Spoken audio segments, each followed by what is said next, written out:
Global village के इस दौर में क्या आप सोच सकते हैं कि कोई ऐसी भी जगह होगी जहाँ पे कुल 10-15 लोग रहते हों, सुनसान इलाका हो, कोई लंबा चौड़ा एरिया भी ना हो और वहाँ पे पुलिस सेना कोई नहीं पहुँच सकती। जी हाँ, भारत में भी एक ऐसी जगह है जहाँ पे एक ऐसी समस्या आन पड़ी है कि पुलिस प्रशासन को समस्या का समाधान सूझता हुआ नहीं दिख रहा है।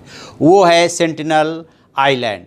वहाँ पे अमेरिकी पर्यटक जॉन एलन चाउ की जो बॉडी है पड़ी हुई है, लेकिन पुलिस प्रशासन के सामने सबसे बड़ी समस्या ये है कि उसको लाया कैसे जाए। आप भी सोचिए। मैं हूँ विद्याशंकर तिवारी, इंडिया न्यूज़ के डिजिटल चैनल इन खबर के लिए। दरअसल जो चाउ हैं वो 15 नवंबर को वहाँ पे गए थे पर्यटक बन कर के, ईसाई मिशनरी बन कर के, बाइबिल लेकर के ईसा मसीह का प्रचार करने के लिए। वहाँ पे उन्होंने मछुआरों को, नाविकों को मिलाया, उनसे बातचीत की, उनको पैसे दिए। बताया जाता है कि उस आइलैंड के बारे में उनको बताया गया था कि वहाँ पे कोई नहीं जा सकता। इसके बावजूद उन्होंने जाने की जिद की और मछुआरों ने और नाविकों ने उनको वहाँ पे पहुँचा दिया।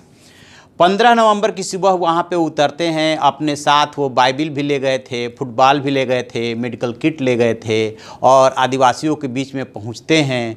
और 16 नवंबर को देखा जाता है कि वो घायल अवस्था में वहाँ पे पड़े हुए हैं। दरअसल वहाँ की स्थिति ऐसी है कि जो भी नाविक या मछुआरे जाते हैं वो अपनी नाव को दूर रखते हुए देखते हैं कि वहाँ पे जो भी सेंटलीज आदिवासी हैं उनकी गतिविधियाँ क्या है, उनके नज़दीक जाने की कोशिश नहीं करते। तो उन्होंने दूर से ही देखा था।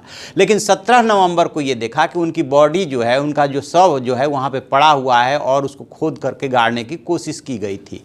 अब सवाल है पुलिस प्रशासन के सामने कि उनकी हत्या हो गई। हत्या होने से पहले जब वो वहाँ पे, ऐसा नहीं था कि उनको पता नहीं था, उनको पता था और उन्होंने जाने से पहले अपने माता पिता के नाम संबोधित एक चिट्ठी भी लिखी है कि यदि उनकी मौत हो जाती है तो इसके लिए कोई जिम्मेदार नहीं होगा। इन लोगों तक मैं ईसा मसीह का अपना संदेश पहुँचाने के लिए जा रहा हूँ। लेकिन अब भारत सरकार के सामने और ख़ास तौर से अंडमान निकोबार का जो पुलिस प्रशासन है उसके सामने एक बड़ी समस्या है कि उस बॉडी को लाया कैसे जाए। वहाँ पर कोई जा नहीं सकता है। जो 2011 का सेंसस है उसके मुताबिक उनके वहाँ पे 10 घर बताए जाते हैं और 10-15 लोग ही बताए जाते हैं। हो सकता है 20-25 संख्या हो, लेकिन इससे ज़्यादा उनकी संख्या नहीं है। और टी.एन. पंडित जो एंथ्रोपोलॉजिस्ट हैं वो कभी जो है टी.एन. पंडित एंथ्रोपोलॉजिस्ट वो कभी वहाँ पे आते जाते रहे 1966 से लेकर के 1991 तक। तो वो अपना अनुभव बताते हैं, शेयर करते हैं कि वो कभी कोकोनट और लोहे के साथ उनके बीच में गए थे, उनसे संपर्क किया था। तो वो कोकोनट और